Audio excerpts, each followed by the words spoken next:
Badlands. Explain those Badlands. That's a hell of a name.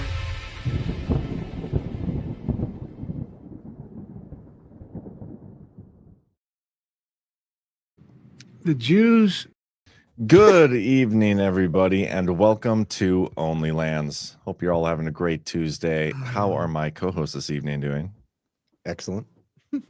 Rocking out. Ghost, your hair looks insane right now, by the way. It's just been one of those days, man. I was streaming for like 5 hours today, so just feeling. How many cocktails is that, Ghost? It's about dude, 0 cocktails, just high on life right now. It looks high on the narrative.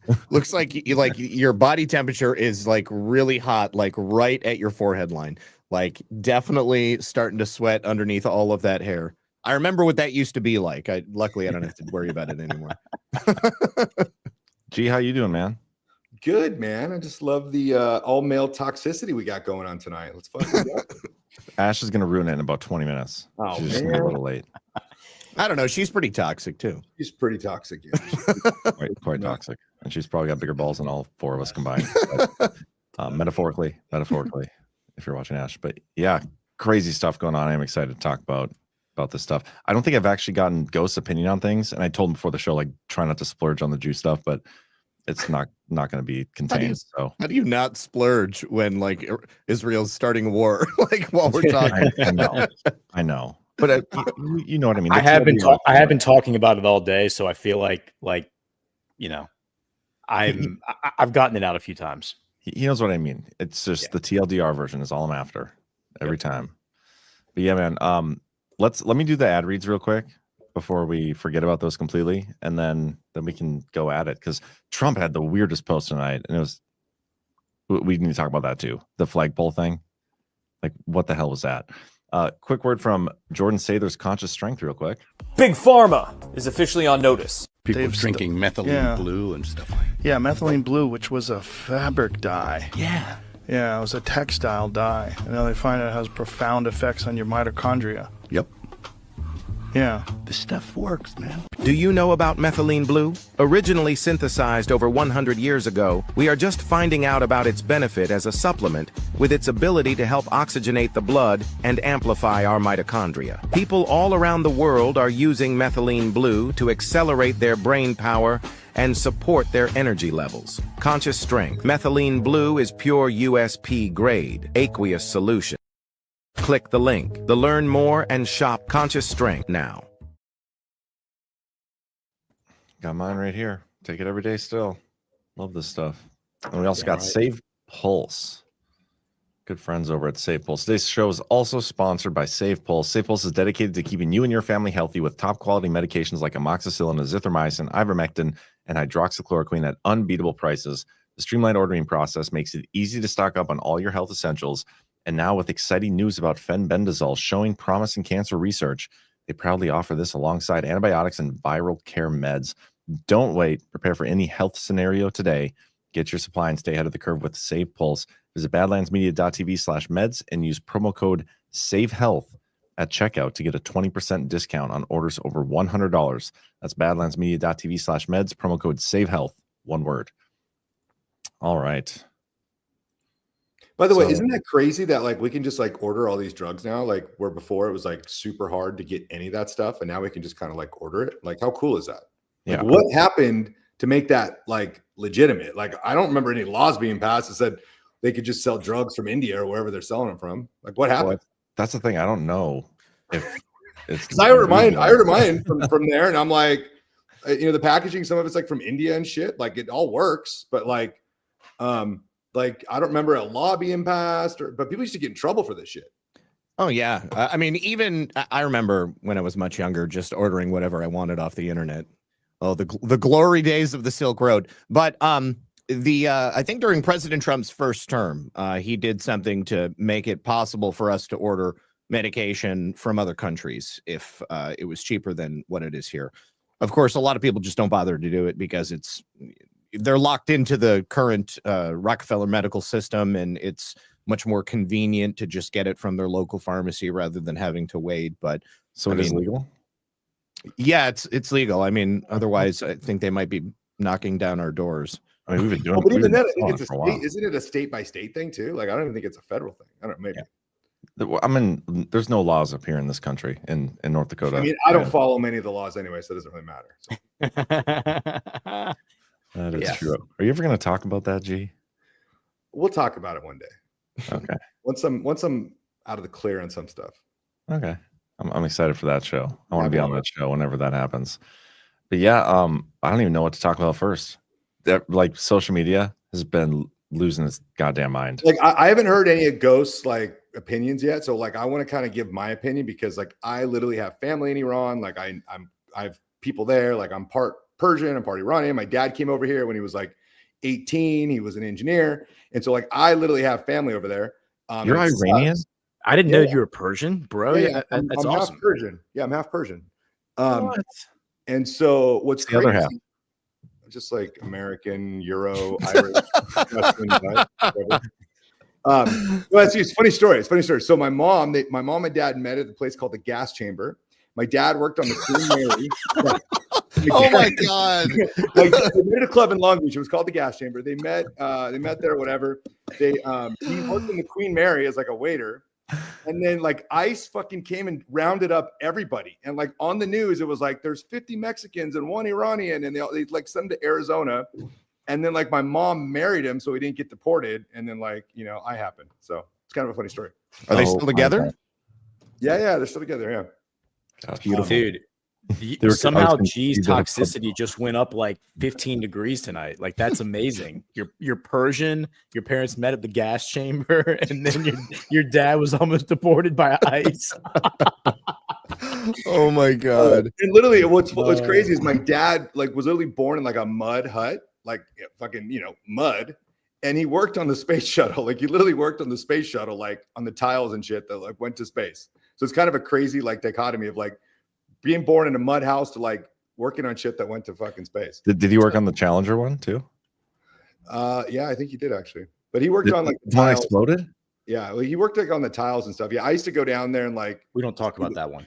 I mean, that's the one that you don't want to say you worked on the tiles though. Well, I know, but isn't that the one that's fake too, that all the astronauts are still like alive or something too? Yeah. Well, no, they had a tile failure. I'm pretty sure that was it. So I would say that the shuttle definitely exploded. But whether or not those astronauts ended up dying, I'd say that's certainly in contention. That's one of the crazier conspiracy theories, which is very difficult to look away from. We definitely did that one. And I mean, you just look at the pictures and it's like, I mean, come on. Like, maybe like one or two of them, maybe just one would have had like an identical twin. But every single one having a literal doppelganger who's exactly the same age and name and facial. I don't think the tiles had anything to do with like the rocket exploding. Like, it was a tile failure, dude. Have you not studied anything on? I remember I had one from back in the day because it was like a styrofoam material, but it was like the shit that like they put on the top of because when it came back through the atmosphere, like it got really hot or whatever. Mm-hmm. Anyways, that's the stuff he worked on. So, I'm just kidding. I have no idea if that's real. Well, okay, so definitely Discovery. I know that it was tiles. With the Challenger, I believe it was the O-rings that failed, because then like everything started to leak out at the same time and it was like catastrophic chain reaction. But the material that they put on those tiles is really interesting. It's called like Starlight, and this guy, like just a normal guy, invented it. And he wasn't even like an engineer, like part of the space. He might have been an engineer, some engineering background, but he wasn't like working for NASA. And he just developed it at home. And he did some tests and was able to like paint it on eggs and then basically hold a blowtorch on them. And then the eggs wouldn't cook because of the revolutionary material. Yeah. Yeah. He would just paint it. It's literally just like a paint. No, but the tiles I'm saying, it's just like it's on the outside of the space station. Yeah. Yeah. So they have like a tiled bathroom or something. Well, I mean, they fit together like tiles, but there's no grout or anything like that. And then those tiles are painted with this Starlight stuff. Yeah, but, super like light material. It's like almost styrofoam inside, and then it's got like almost like a carbon fiber like outside like thickness. Wow. Almost doesn't seem like that's possible. All right, but anyway, back to what I was saying, because I didn't hear Ghost's opinion yet. But like all the people like the family and stuff that I know, whatever, like nobody likes like the mullahs. Like the mullahs, the people that run the country, are like bad people, right? Just like we think like the Zionists that are in control of Israel are like bad people. And so in my opinion, like what this is, because we don't know exactly what's going on. I'm not going to claim I know what's going on. I'm going to say that what it looks like is like Trump is exposing both regimes as being connected, bad people that are working together somehow against their own people. And that this exposure operation is going after both of those at the same time, which is kind of crazy if you think about it, because he's kind of taking a side, but he's also fucking up both sides at the same time. So that's just a quick like overview of what I think is happening, but I'd love to see what Ghost's take is on some of that. I think that's actually probably a pretty fair assessment. I think that the idea that Trump is using these regimes to take one another out, like I wouldn't dismiss that at all. And at the same time, he's taking out all of the would-be successors to MAGA, all the people who have positioned themselves like barnacles on a ship to like take over when he retires. He's exposing all of them. I don't know if you saw the clip of the clip that you posted. Oh yeah, of Ted Cruz with Tucker. Like, holy shit, dude! Ted Cruz, his career's over after that. Well, I haven't seen it. Can we pull it up? Oh my gosh, you haven't seen this yet? Oh, it's so good. No. Hold for processing. I've never been a big fan of Ted Cruz, so I tend to kind of tune out. Me neither. You're not going to be. This is not going to change your opinion of him. How many people live in Iran, by the way? I don't know the population at all. No, I don't know the population. You don't know the population of the country you seek to topple? How many people live in Iran? 92 million. Okay. Yeah. How could you not know that? I don't sit around memorizing population tables. Well, it's kind of relevant because you're calling for the overthrow of the government. Why is it relevant whether it's 90 million or 80 million or 100 million? Why is that relevant? Because if you don't know anything about the country... I didn't say I don't know anything about... Okay, what's the ethnic of Iran? They are Persians and predominantly Shia. Okay, it's not even... You don't know anything about Iran. So okay, I am not the Tucker Carlson expert on Iran. You're a senator who's calling for the overthrow of the government. You're the one who claims anything about the country. No, you don't know anything about the country. You're the one who claims they're not trying to murder Donald Trump. You're the one who can't figure out if it was a good idea to kill General Soleimani, and you said it was bad. They're trying to murder Trump. Yes, I do. Because you're not calling for military strikes against them in retaliation. And if you really believe that, we're carrying out military strikes today. You said Israel was right with our help.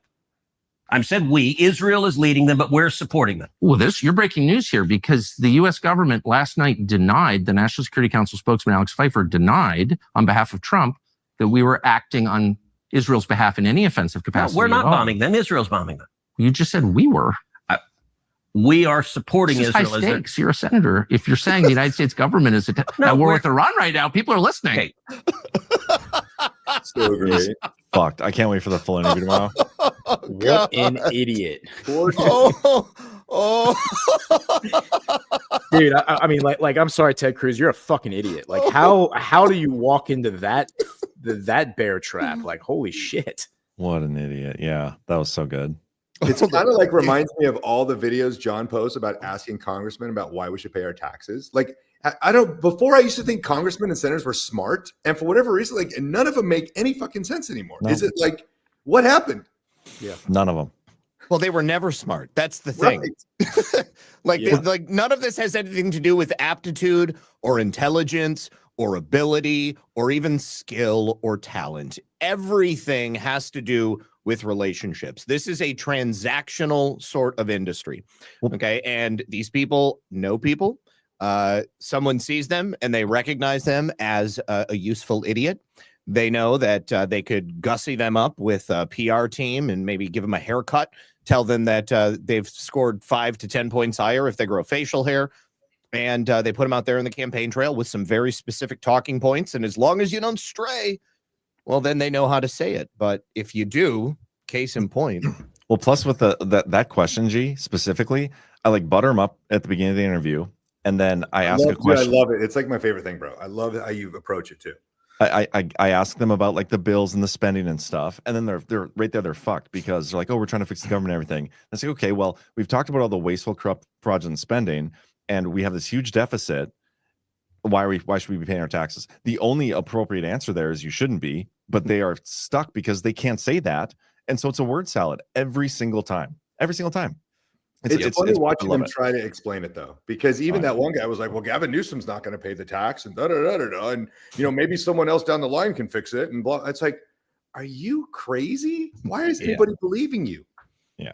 I'm surprised we're still getting people to come on, but it just exploded. Well, and I feel bad by attacking too. So I'm like, shit, if it's my fault, like my bad. If it's your fault for what? For making you ask those questions and then not getting them to come on your show anymore. Oh, they're still coming. I've had 5 senators so far, plus or 4 senators and Tom Cotton. So 5. Well, Tom Cotton.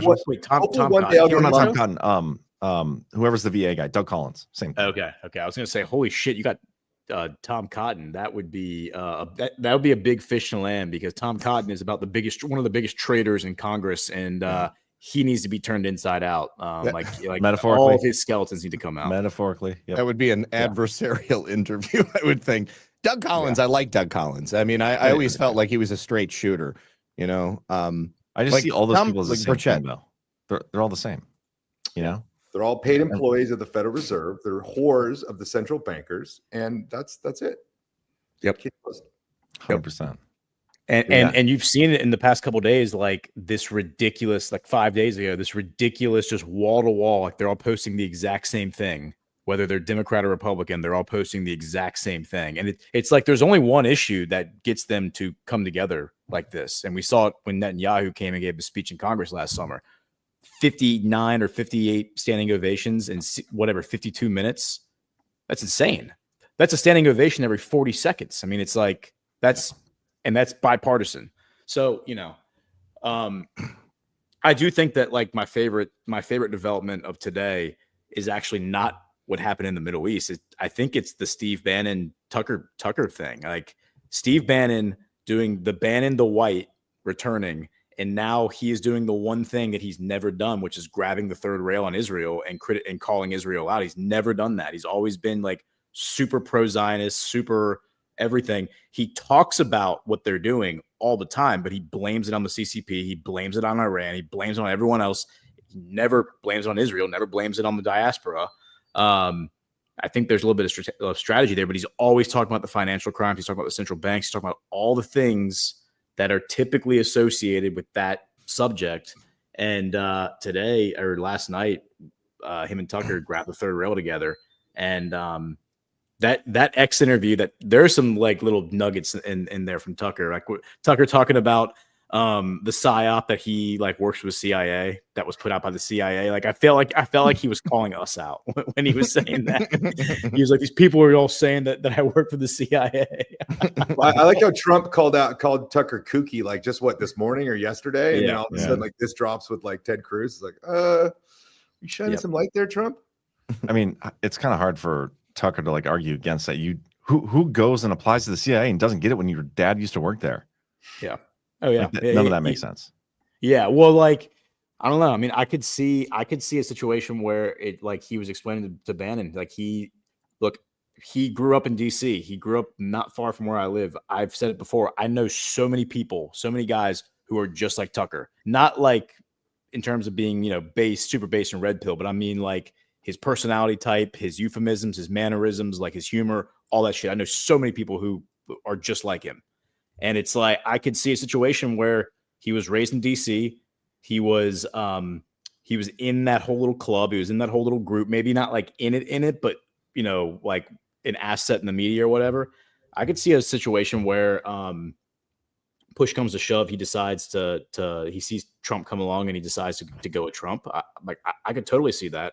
I always look to people, what do you do in the key moment? Like in the key moment, which side do you fall on? And I see the Tucker Bannon deployment from yesterday. First Tucker went on War Room, and then Bannon went on Tucker's show in the afternoon. Everything they talked about in those discussions was in the moment, critical moment, siding on the right side. And they talked about on War Room the 1963 coup and how the government has never been the same, and that like a certain group of people took over the government after they killed Kennedy, and they've been in control of the government ever since. And Tom Cotton is working for them, like covering up all their secrets. I mean, that is about as direct as you're ever going to get. And you're getting it from Tucker and Bannon. I mean, to me, that's a little bit of signal. But also you can't excuse some of the past behavior and how people will change their tune in certain situations to gain trust, especially when it's the popular thing to do. only to later burn that bridge. You know what I mean? That's how people operate in narrative warfare. I don't give anybody the benefit of the doubt except for Trump. Hi Ash, by the way. I had not seen that Ted Cruz video. That son of a bitch should not be able to show his face in public ever again. He's been in the Senate forever. He should absolutely know the demographics of Iran and know. Oh my God, how absolutely humiliating. Oh, he's screwed. That clip is going to be used against him for eternity. You could see it on his face the second Tucker asked him that question. He was like, how could you do this to me? Like, first of all, how are his assistants and aides not like prepping him for that and saying like, oh yeah, by the way, like you're gonna be talking about Iran, here are all the demographics, like here's what you need to know. In the Senate forever. It should be embedded in his brain. He should know that data. He's governed over US policy towards Iran forever. Yep. But wow. John, to address what you said, I totally agree. Like, I think that there's opportunism all over the place in this situation and in like narrative warfare. The point is that in this moment, like right now, this week, this day, whatever you want to say, this is the critical moment right now where Bannon said it in that interview. He said, look, we have a civil war that's been brewing for a while in MAGA, and we need to have the civil war right now. He's like, I don't care about these conflicts overseas. I don't care about Ukraine. I don't care about Israel. I don't care about Taiwan. We need to have the war right now in MAGA, the bifurcation between the people who are earnestly representing what they believe and the grifters who have grafted onto Trump and are pretending to be MAGA, but really are not MAGA. We need to have that war right now. That is the most base thing that Bannon's ever said, and I 100% agree with him. That's what I've been saying. We need to like fuck the Democrats, fuck the like the geopolitics, even though that's my thing. We need to have the war in the Republican Party. The coalition is over. Like, we got Trump back in office. It wasn't through an election; it was through a public mandate. And it's time to break up the coalition and shine the light in and find out who all the traitors are. How about I just play the clip? How are you going to do that? Let's just play the clip and then ask that question, G. What's happened over the last 72 hours? How did we even get to this point? How did this actually happen? Who made these decisions when we had the intel out there that this was not like a thing? This was something that was going to happen a year or two from now. Yes. Bibi admitted to Brett Baer on Sunday night. And so the question before us is not simply the Israel-Persia situation, is what the fuck is going on in this city that just drives this city, whether you're Barack Obama or Donald Trump. And if we don't sort it out now, I mean right now, that's what we have to have a throwdown. We have to name names. We have to expose it. If we don't throw down now in the summer of 2025, we're not going to have a country. You know, forget the midterms, forget the next election. Still, we have to have this. What the CIA is, what happened in Ukraine, is this the right clip, Ghost? Yep. CIA is done. What DNI is doing, what the Justice Department, what the FBI, what DIA and the Pentagon. Because right now we only have a tenuous grip on those. We have two people at FBI, Cash and Bongino. We got a handful of people over at the Justice Department in a massive 30-some person or 15,000, 20,000 person operation. We have 3 or 4 people at DNI with 17 agencies. We're putting a couple of people in there. At the Pentagon, we got Pete and a handful of guys. And every time a guy steps up or the team steps up to say they want to stop the forever wars, they're turfed out. He's lost 10 people since we've even got there. And every time Bridge Colby tries to do something, you know, Bridge Colby's on the front page of that he's an appeaser. So my point is that now we're getting down to it.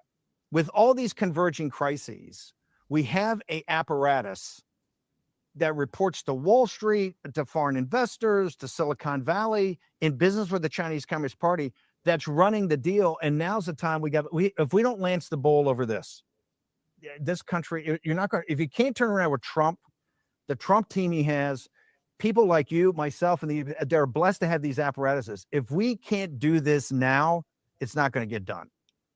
Oh. Yeah, I mean, I obviously think that this is the right side of history. I mean, you look at the dialogue that's going on online, and you've got people who are just salivating at the idea, like, you know, we have to back up Trump to kill every Iranian that's out there. Those are the people that I see have, you know, glommed onto him and are using him and their proximity to him to advance their own causes. That is not the cause of America first. That's the cause of a whole handful of neocon and Zionist influencers and talking heads. And, when I know you don't think so, John, but I mean, I feel like if Tucker... Wait, what don't I think? Well, I'm about to explain it, but you were saying earlier about Tucker Carlson, appeasing the base and just, glomming on to people and trying to make them think that he's on our side. 100%, yeah. Yes, I know you think that, which is why I was trying to make the point. But I think that if Tucker wanted to use proximity to Donald Trump to ingratiate himself and grow his own power base and to align himself with that CIA neocon Zionist faction, which is clearly driving this, beat of war drums, then I think that that's the side that he would be on. I mean, I look at him and I look at Bannon and I see the conversation they're having, and I think it's a positive thing. And it sure feels to me like Tucker Carlson is being earnest in that moment. Of course, there is always the possibility that he's a very good actor. I don't see what the benefit is to the other side to have Tucker Carlson there suggesting that we shouldn't go to war with Iran. Now, I think that ultimately my opinion of Tucker is that he is recently red-pilled. He has just seemingly worked out how corrupt Washington, D.C. is, how all of these relationships work. And that's what's insane going on. What you just said there. Well, the guy who worked there for 30 years just figured this out. Grew up No, I mean, there, yeah, no, family, listen, I know, but people can very easily be blinded by the sort of bubbles that they exist in. From the stories that he's told, it seems like, gradually throughout his career, he kind of got this sense of how things were. But I mean, in terms of how truly evil it is, that seems like, something from the last 5 to 10 years or something like that. Not something I think all of us think you go to Washington, D.C., you sense the evil, right? Like we would be there and we would immediately, our hackles would be raised. But I think that people who are existing in that environment and sort of just the banality of evil and these decisions that don't necessarily touch them, and they don't see the results as they're affecting the rest of the country, maybe the rest of the world, I think that it's possible to have your blinders put on. I just don't see that. I don't see how that could be possible with a guy like Tucker, with the access he has, the places he's been, the people he's talked to. To be clear, the lack of topics he's talked about. To be clear, Tucker in the interview with Bannon said he's always recognized the corruption in DC. And I'm not saying one way or the other. I think that Tucker probably was an asset and probably was very aware of the corruption. Maybe not aware of the levels of evil, but the corruption, yes. But what do you do about corruption? I mean, it's like what's he going to do? Stand up and blow the whistle and then get his head blown off? I mean, that's what they do to people who blow the whistle. So, it's him not standing up and saying something. Like I said, I live in this area. I live around people who work in DC who are connected to all that. I assure you that the people who work in that stuff, who are aware of the corruption, don't care. They like Zach said, it's not even that they put the blinders up, it's that they are just worried about themselves. They're like, I want that next paycheck. I want that next bonus. I don't give a shit what's going on at the office. I don't give a shit, who is screwing who over to get ahead in the political agenda. That none of that matters to me. Some of these people don't even care about politics. It's just, they just care about what their own agenda is and getting theirs. Right. I mean, no different than the corporate world. It all comes back to the dollar bill, right? Oh, I mean, literally, it all comes back to money. No, but it does. Honestly, it all comes back to what dollar amount can we attach to, this military contractor getting, their defense thing approved, right? And so, that's really what it comes down to. But I think Tucker is 100% a white hat and been working undercover and doing shit for the white hats for a long time.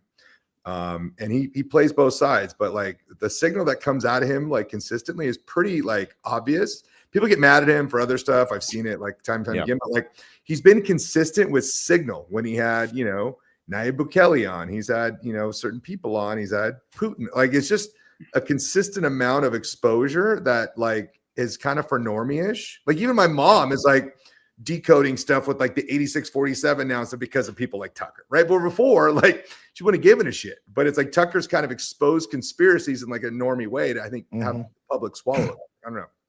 Yeah. No, he definitely has, and I'm not saying that he was unaware that corruption existed. It's the banality of all of it. Okay, it's people in Washington D.C. are well, that's politics. That's how Washington, D.C. works. I'm just a small cog in a little machine. I don't want to get assassinated. I want to continue to collect a paycheck, and I want to continue to have access to these people and do whatever small thing I can by not speaking up. But I mean, somebody said in the chat, Tucker said he was wrong for 30 years. Okay. Like he had that sort of an attitude. And then eventually it sort of kind of began to dawn on him that these people truly were satanic, that this was about a lot more than just people doing the wrong things because they couldn't figure out how to do anything else. People are acting in an overtly evil way because they want to see death and destruction. They are more than happy to destroy an entire nation if it means that they're going to get a big fucking paycheck. Yeah, dude. That was Tucker for like 28 years. It's very convenient to say, oh, I was just oblivious to it for 30 years, but now I really see it. The stories about the satanic controls and cult stuff in powerful centers have popped up over time in the news, and then they get buried as he's take all the CIA background, the dad, all of the things out of it. He was an investigative journalist in Washington, D.C. for 30 years, and he didn't stumble upon the Luciferian cult. I think it's much more like the.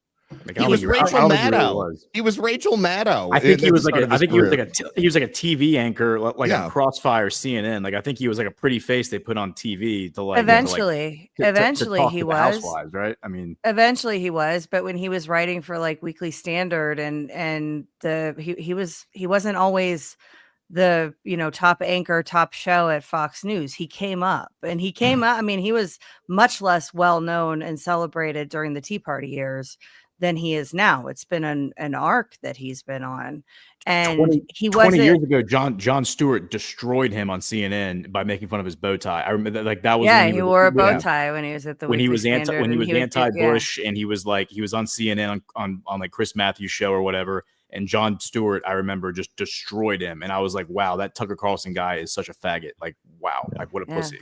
Finish your point, though. I forgot what it was. Oh, just at the parties, covering a story for whatever he was writing about at the time and interacting with the people in their environments. To grow up in that world and be unaware is very unbelievable for me, especially because we're supposed to believe he's smart. So I can believe it if he's a stupid person, but Tucker Carlson isn't a stupid person, so I can't believe it. Yeah, I think that if you speak to people who you understand are like good people, like altruistic people who operate in the political sphere, and you become aware of the levels of cynicism that those people have towards the entire thing, it's the biggest black pill you'll ever have. Like when you are sitting there, I'm telling you, when you are talking to people who are good people, prosecutors who go after pedophiles, prosecutors who have taken down pedophile networks, who were forced to sit there and look at thousands of images so they could rack up all the charges, and it like destroyed their psyche, like literally gave their life to do this stuff, right? And then they have the levels of cynicism towards the whole thing because of like what they've witnessed throughout their career. It will blackpill you. That the good people are the most cynical people in our government, and it's because they see the whole thing as just insurmountable. The corruption is insurmountable. There's no way that it's ever going to go away. It's too powerful. There's too many people like feeding at the trough. Like the best thing you can do is get yours and get out while you can. That's how we ended up here, and that's how it all becomes not having been worth it. Everything that if people just black pill out and we can't beat this, it just takes us standing up. Like a lot of what G preaches, God help me, that you have to stand up and you have to claim the power that's yours and stop complying. Yeah, I don't know, nor do I care what Tucker Carlson is. I don't give anybody the benefit of the doubt other than Trump. And so I see him as an opportunistic and late to the game on all this stuff, whether that's on purpose or accident or genuine or whatever. That's how I see him. Like, I'm not here. I don't think he's part of any white hat plan. He might be being used by the white hats. I don't think he's in the know on any of it. I think that's the most likely scenario, is that, he would be used in a positive way. I mean, the only thing that I'm trying to get anybody to relent on is the idea that at a certain point you have an awakening moment. And I think that pretty much everybody here has had that. Okay. I had it super young. All right. 47 years old, and I was like 9 years old when I realized the CIA was fucking evil, and then it just spread out from there. All right, but like John, it was the 2020 election for you. Okay, so you had 30 plus years of thinking that the world was, all right, or as right as you knew it to be. And then I also didn't grow up with a CIA dad in Washington, D.C. Well, yeah, you didn't. But, I think that I don't necessarily think that Tucker's CIA dad was taking him to like sex bondage parties or something like that, or having him drink the blood of virgins or anything. I don't know what his life was. No, I know. I'm just saying. I don't think they have to be virgins. I'm sure. We also don't know that he wasn't. No, we don't. And that's all. I'm not taking a side on any of it. The only point that I'm trying to make is that there is a moment for every single person. And I don't know when it was for Tucker, but as far as I'm concerned, the messaging that he and Bannon are delivering right now is exactly what people need to hear. And it is drawing out the Laura Loomers of the world, who are like bloodthirsty goblins who are demanding, and then saying that he is bought and paid for by Qatar or whatever. I mean, she was making some wild claims, and you see people on Twitter. We were talking about this last night, John. The crazed nature of the argument surrounding this. Like people making the argument that, Trump is going to destroy a country, and finally he's going to do it, and we have to be there to support him in it. I support Trump, okay, and I trust his judgment. But I don't believe or will ever advocate for us getting involved in another war. My entire life, we have been involved in these forever wars someplace else outside of our country. And I have watched the one consistent beat through my entire life was that America slid to the bottom. And it was a consistent downward trajectory. Life got worse for everybody.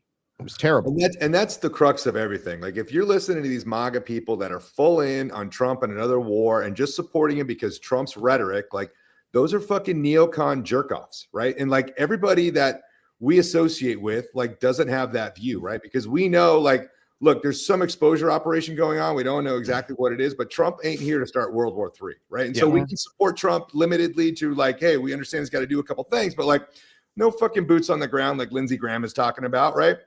No dropping bombs, just bombs away, like on it's absolutely ludicrous that we would get involved in one of these things. And so I love that Zach is like, saying that, because that's exactly what people like us need to say. We need to say, look, we support Trump limited scope, but some of the shit he's saying is kind of like retarded, but whatever, we'll go with it and trust it for now. But like, at some point you're going to have to like pull it back, Trump.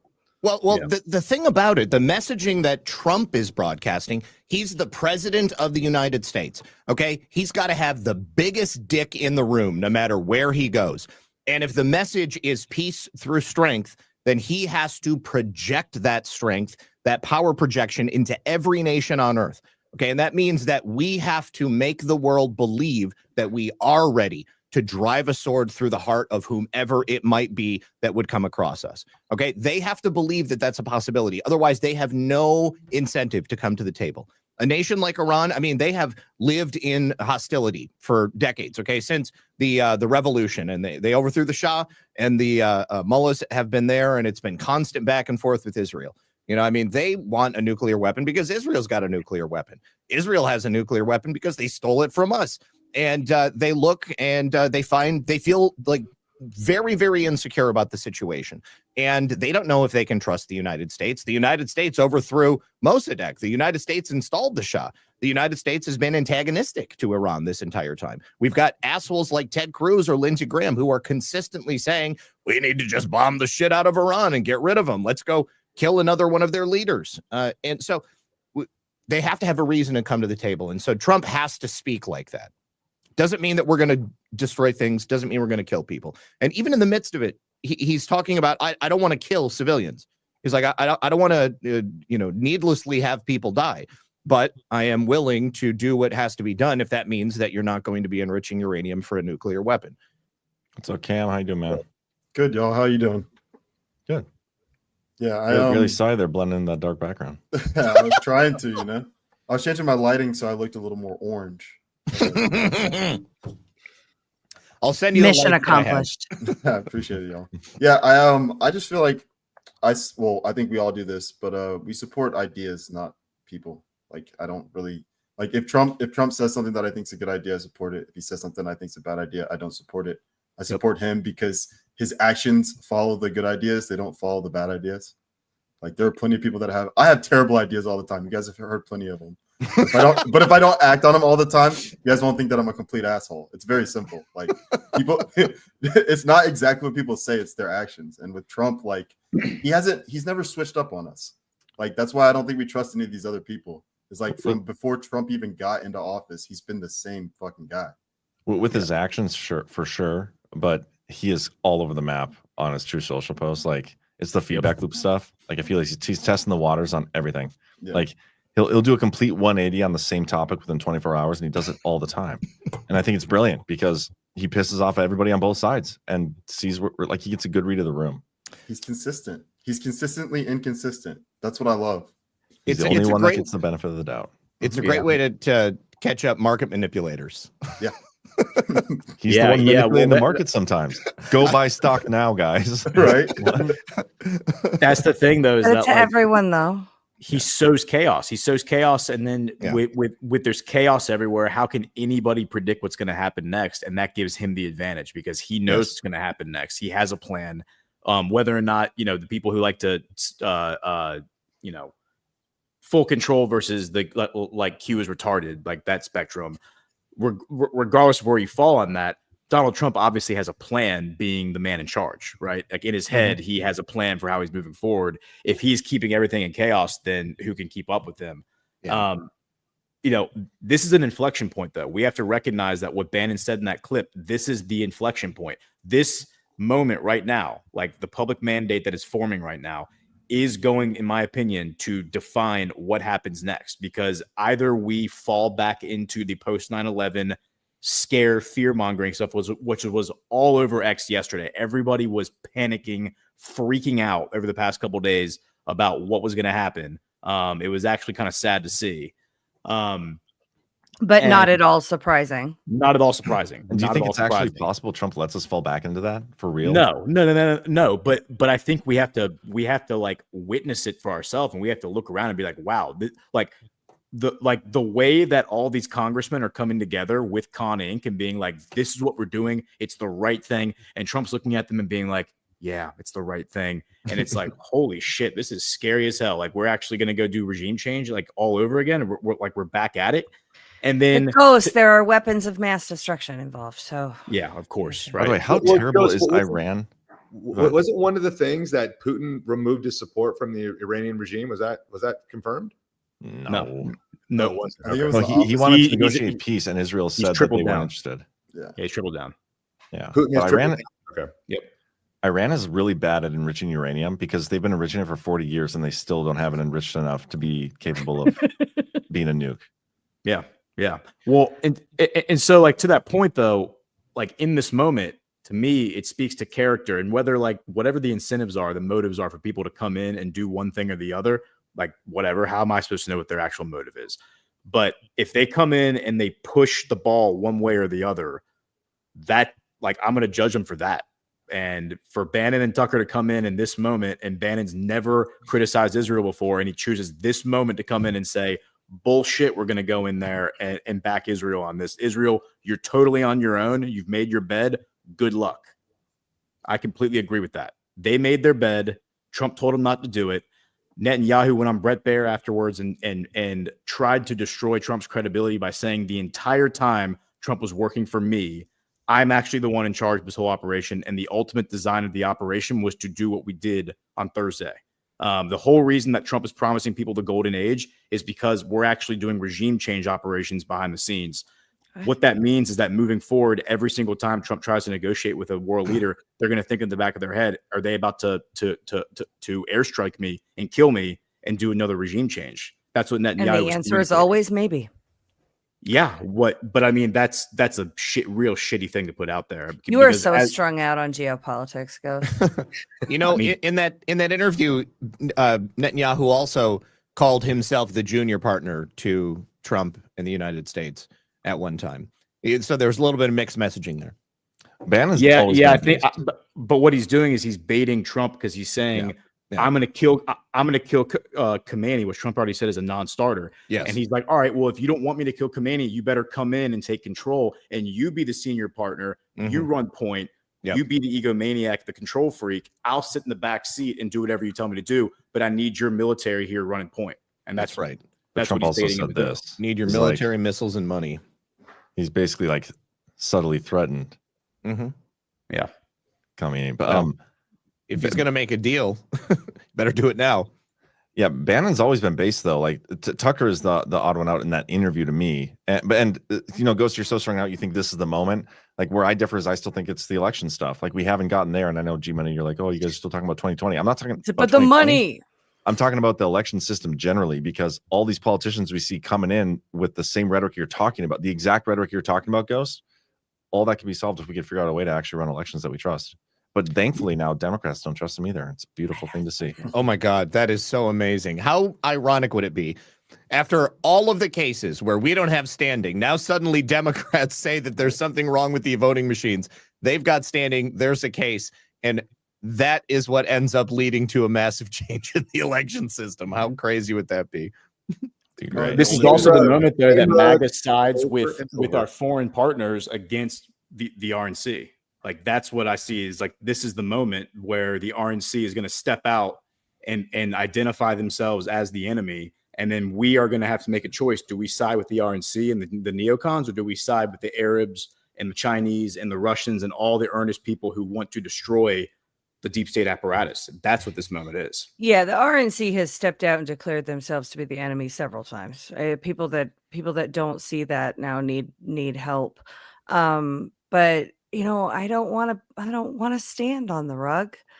But there's like rapid election disclosure that's happening right now. The other thing that I wanted to say goes to what you were saying is there's not like the moment. There's a moment. This is a long game. It took them a long time to put their controls in place and all of the experts and all of the things that keep the system propped up. It's going to take us a long time and a lot of moments and a lot of court cases and record building and, you know, eventually getting to whistleblowers. It's a big crime to prosecute effectively and hold people accountable. And that's really what I'm hoping for. I think it's all just going to naturally sift itself out through, of course, through Bitcoin. Like, honestly, it's a natural filter that's going to just get rid of bad DNA, right? Bad congressmen, bad politicians are eventually like going to be dried up from sucking off the public tit at some point.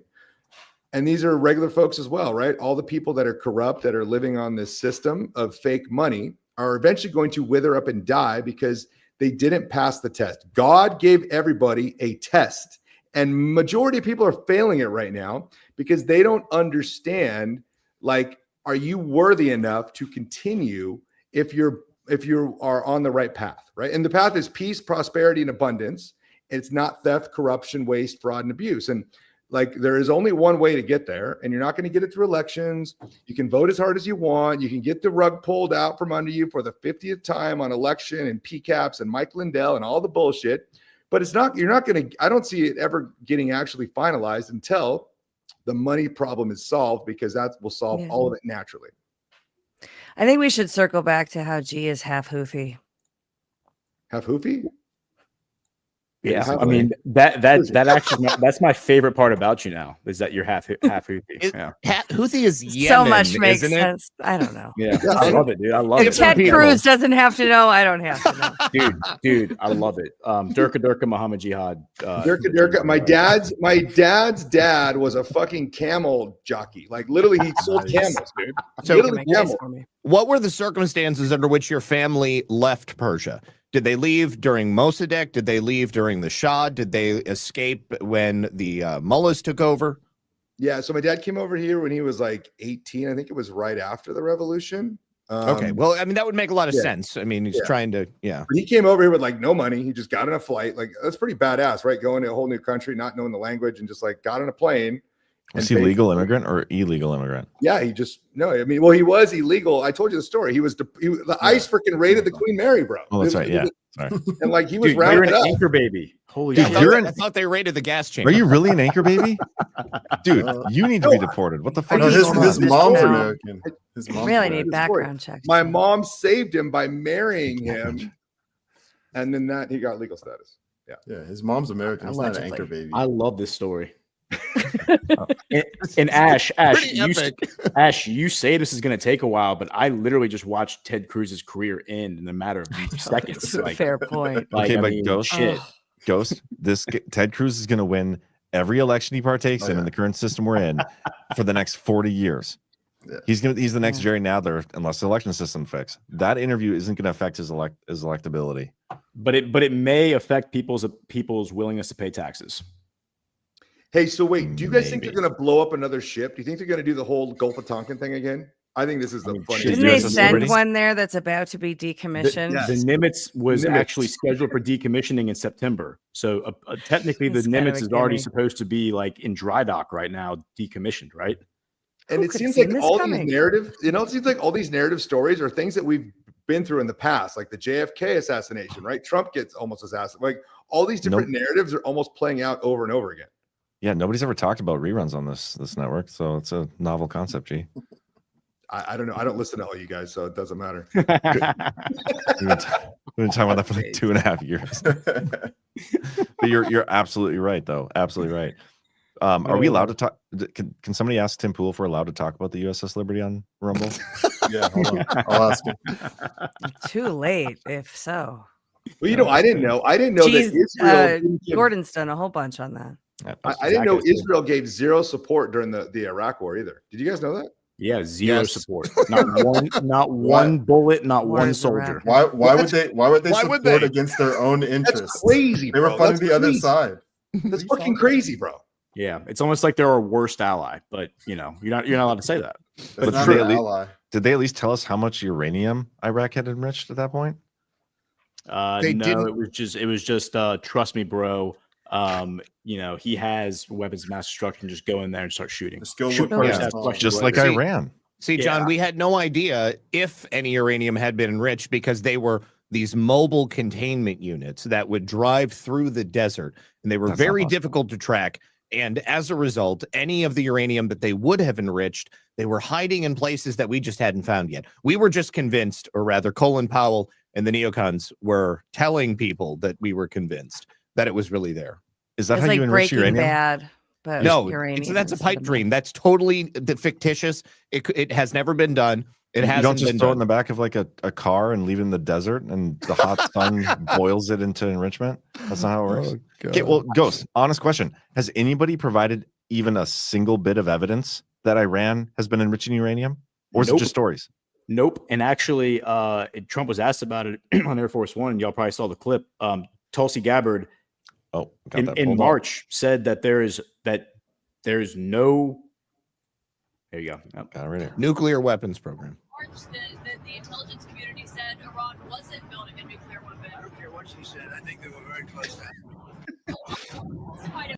I don't care what she said. I don't care what she said. It's so funny. Like she's a woman. People actually think that he threw her under the bus. It's like, dude, no, that's not what's happening here. No. Not at all. Yeah. So Iranian state television played a clip tonight of a guy in Iranian fatigues holding a baby nuke and stroking it like this. No. And it just said maybe. It's literally like Mossad probably doing that shit. Yeah, definitely. I mean, after we learned that Iran is saying that they are riddled with Mossad spies, I am not convinced that anything that comes out of Iran isn't part of the plan to make it look like Iran is just crazy and trying to build nukes. It's a micro nuke. I know. Look. Oh my God. They actually have a really good sense of humor over there. I was shocked to find that out.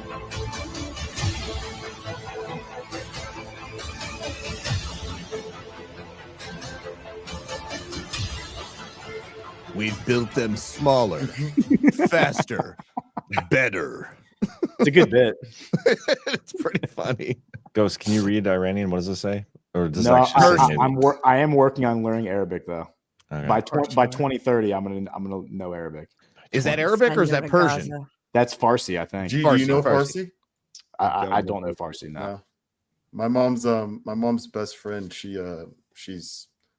She's from, I think she's from Iran, but I remember she used to speak Farsi around me when I was younger. I don't know any of the words, but I remember. She knows Farsi. No, I like to call it Persia too, because Iran is like literally the name Hitler gave the country, which is like land of Aryans, which is like, what the fuck?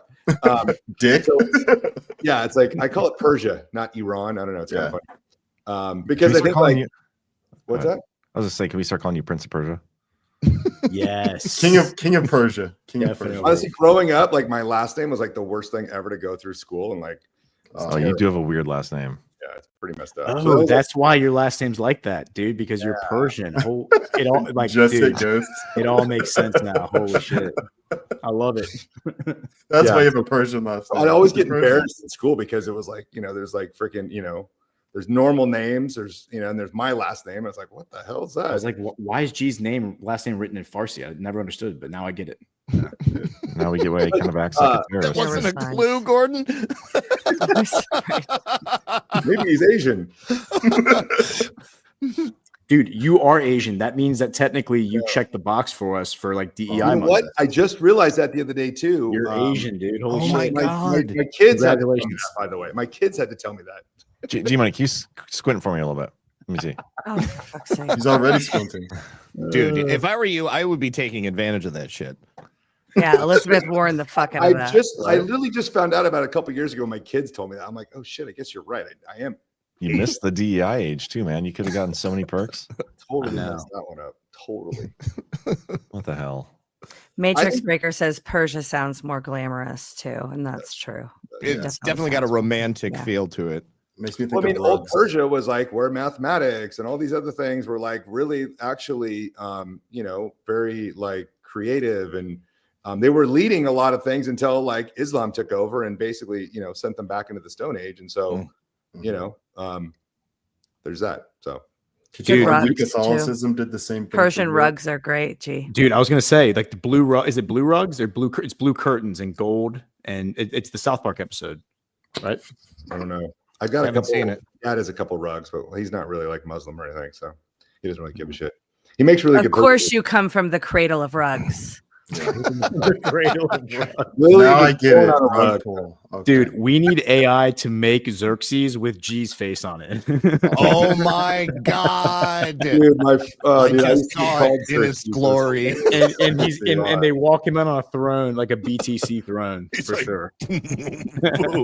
Just ginormous, nipple rings and all. Yeah. Oh my god. You guys are killing me. So funny. So, Zach, what was the weirdest thing you saw on Silk Road? Oh, back in its heyday, as you said. Well, I mean, every drug you could possibly imagine. I mean, I wasn't looking for, I don't know. I mean, you could hire people to do anything you wanted. I mean, like, you could definitely find, hookers. You could get. How do you know? Well, I'm talking about names, listings, okay? The only thing I ever got the online navigation. Was drugs. Only thing I ever got online was drugs. I mean, it was a fairly well-built website, John. So, I mean, like, for science, you could definitely hire somebody to have somebody killed, but drugs primarily is what I was looking at, and they had pictures and everything. Primarily. Pictures and everything. That's cool. Yeah. So funny. Oh, sorry, I'm going to make an AI video of G on Xerxes' face. So give me a few minutes. This is awesome. No, but if you go back to old Persia, it was built upon Zoroastrianism or whatever. Yeah, which is Zoroastrianism, yeah, which is like pretty cool actually. So Persia definitely has a rad history for sure. Yeah. And my mom's side, funny enough, I actually have some connections to General Patton apparently. So just saying. Interesting. Can we talk about Trump's flagpole truth? Yes. Like with all the stuff going on right now, and then Trump comes out and he does this post. Strings on the inside. It just seems a little weird. He says, and this I believe is like in the aftermath of a bunch of people saying, yeah, Trump is going to make an announcement or something tonight from the, I don't know, the White House lawn or the Oval Office or something, hyping it up like it was going to be a big thing, like we're going to war now. And then Trump comes out and is like, it is my great honor to announce that I will be putting up 2 beautiful flagpoles on both sides of the White House, north and south lawns. It is a gift from me of something which was always missing from this magnificent place. We didn't have flagpoles on the White House lawn. Like, is that what he's saying? Yes. Not this magnificent. Yeah. There's never been flagpoles at the White House? I think in those 2 spots. Yeah, I think there is a flagpole at the White House. Yeah. But I mean, he wants flagpoles at all the cardinal directions, apparently. Well, why not east and west? Well, maybe the east or the west is the one where the. What can we pull up a picture of the White House? We need a decode. We need a live decode about the flagpoles. Well, it's 2 flagpoles at 11, which means it's 11/11 reference for sure. Yeah. So it's talking about Bitcoin. Well, 11/11. So this is. Something else, but yeah. So can we find a Covfefe in there, G? I'll give it to you. When you're the ready. most magnificent poles, and the fact that the rope is inside the pole might be my new favorite little line. The rope is inside the pole. That's high quality shit right there. I'm just glad we got. We had to pay a lot of extra cash to make sure that they could even engineer it that way. I'm just glad it happened. You know, like I know we're all worried about this war, but this has been in the back of my mind for years, decades even. I'm not sure why he didn't add a thank you for your attention to this matter. See, it's not a real post if he doesn't do that. Or just like you're welcome. You're welcome. He should have started with my fellow Americans. Make it real spicy. My fellow Americans. He doesn't say that they're American made though. I'm kind of assuming that they were fabricated somewhere in the United States of America. That would be a real slap in the face if he. Dude, I hope they're Persian. I hope they're Persian. That would just be the biggest rug. What's funny about this though is that everyone was posting, like sharing around this idea that he was going to make this big major national address tonight. They're like, holy shit, Trump's going to do a national address. He's probably going to declare that we're going to war with Iran. Like that's what the widespread speculation was. And then he put this post out, and then they put out like, hey, we're putting a cap on the day. It's like we're done. And which means there's going to be no national address. So funny that everyone was expecting him to do this national address, and instead he put a post out about new flagpoles. You know, I think he does that because there's certain, like, at least news agencies that people have to start working and writing up what they're going to talk about before he goes and announces. So if they get wind of it and say that we're going to go to war, they have to do all this work, and then he just rug pulls them with this thing, and then they just spend all night doing all that work. I love how rug is just incorporated in everything we talk about now. Like it's just like permeated. It's your Persian inception right there. But the funny thing too is that like a lot of the Q Magadonian folks are getting kind of blackpilled because they don't see anything like really happening that they thought was going to happen or were promised. But like if you understand the financial aspect of like the Genius Act just got passed today, right? Bitcoin is moving into this center of the foundational aspect of things. We have stable coins. We have all these different things. So the financial system is transitioning big time in the background, and everybody's focused on all these shiny objects. And it's kind of funny because like they don't see this as more of a integrated financial plan as well, where it's literally the foundation of this entire movement, I think, at least. And when they get caught up in the rugs, elections, wars, you're not able to see the whole picture. And so like, don't fall for the rugs. You need Persian rug merch. Also, Mr. President, we all assume you watch OnlyLands. Can you clarify whether or not the polls are American made, please? Thank you. Okay. So yes, one pole on top of the White House. I mean, that's like the best place to do it too, is like directly on top in the middle. Yeah, but now we're going to have polls that are easily 4 times the size of that one pole on top of the White House on either side of the White House. Bet you the flags are going to be ginormous, just totally magnificent. How tall is the one on the roof? How do you know these new ones are going to be 4 times the size? Well, I'm just looking at it, and from this perspective, it would appear that flagpole is slightly less than the height of the actual White House, maybe half the size of the White House. And in order to have 2 magnificent flagpoles on either side of the White House, I'm imagining them as being very tall as the White House, maybe taller. And magnificent. I hope that they like pour some concrete, like mount them into the ground. Yeah, they just like dig a hole and he said they're going to dig a hole, but I mean, that's the last thing you want is a shoddy installation. I had somebody install a fence one time, and I went outside to check the work, and they just dug a hole in the ground and stuck the fence post in there. Nice. And it wasn't even treated wood. I was pissed. I still remember that story about Trump raising a flagpole like on one of his golf courses, and like the city or something said it was too long or too tall, and he had to like take it down. So he just like had some tractors build a really high like mound of dirt and then put the smaller flagpole on top of it. So it didn't actually like, the flagpole was still like legal limit, but like it was on dirt, so they couldn't say anything. This is what my first attempt at the G Xerxes thing didn't really do a good job, but I'm going to show it anyway. Jesus, the hell! I just took a picture of your face right now. Why does my nose? Oh God! I said you're screaming, "Don't stand on the rug." And so Look at that Jewish nose it gave me. Good Lord! I like your throne though; it's appropriate. It looks almost like Steve Wickoff. Kind of looks like you're being tortured or something, but see if you can fix the mouth there at the end. Well, see, the thing is like it wouldn't let me take his picture and use the highest quality VO3. I don't know why. It doesn't want you to make fake videos of G and then put them out on the internet. What was that? What program is it? This is VO. But that was VO2, not VO3. For whatever reason, VO3 doesn't. By the way, yesterday was the 10-year anniversary of Trump coming down the golden escalators, which I thought was cool. Yes. Yep. And prominently in the back of those golden escalators was two big words that said currency exchange. Mm-hmm. And I thought that was interesting. Coming down gold elevators.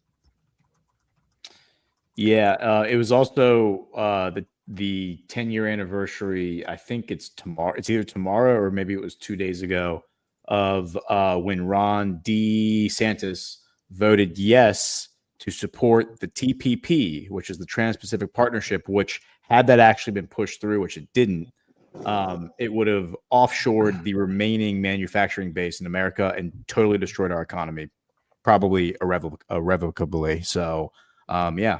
Ron Are you an DeSantis. RDS hater, Ghost? Well, I think hater? I think that RDS. people that supported TPP Ron before Trump ever came down the golden escalator can't claim that they were kayfabe and part of a plan, and that they were like playing a long game. I think that you don't get to play that card if the vote happened 2 days before the golden escalator moment. So, and the fact that he did vote yes to support TPP, and it was secretly put in like a pension bill to like rectify pensions for first responders, and then Mitch McConnell changed it at the last minute to make it about supporting TPP. It's HR 2468, I think is what it is. We appreciate. Yeah, Exactly what I was thinking.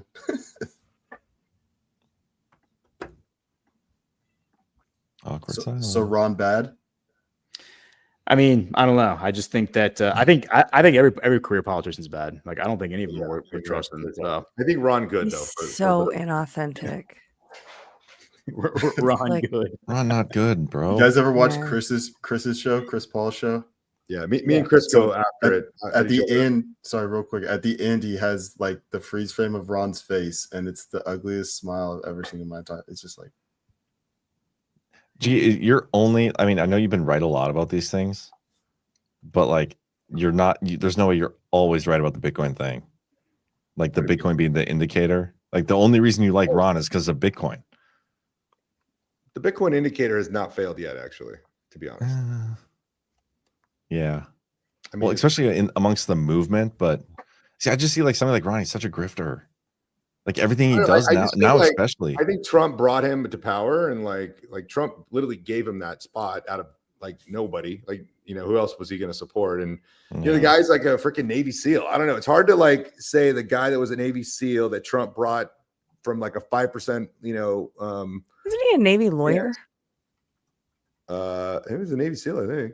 He wasn't a Ron Navy SEAL. He was a DeSantis? Navy JAG who was deployed with SEALs. There is a very Right. important distinction there. Yeah. And yeah, SEALs would Thank you, bristle at Zach. the idea of Thank you, DeSantis. Encyclopedia Zach. Yeah. I just think generally, like he pumps a lot of signal, whether it was banning the CBDC, whether it was going after Disney, whether it was going after taxation. He's eliminating taxes in Florida, property taxes. Like, I don't know. I think he's doing a lot of good things. And so, like, I think there's like a lot of noise, but there's a lot of signal that comes out of him too. And so overall, I think he's a net positive. I think he's on the white hat team for sure. Is he putting out the signal, or is he grifting onto the signal that is already out there? Well, if you look at the KFAB that I think happened between him and Trump, You say up to KFAB? Trump, You sure did. I did. Is that like a key fob? KFAB, EFOB, whatever you call it. I think that was pretty, like, you know, a pretty good indicator that he was like on the team when he totally pulled out all those rhinos and like drifted, you know, that support away. and they were able to be singled out, and then he just threw his support behind Trump. Like, he had no other choice. But I do think it's weird that his wife is going to run. I think that's kind of weird. So I do like questions from that shit. Yeah, you're about to say something. I'm just rethinking it. Okay.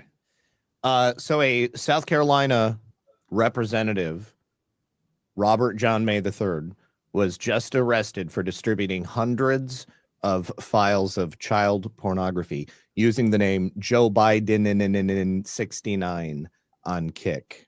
Gross. Yeah, very, very gross.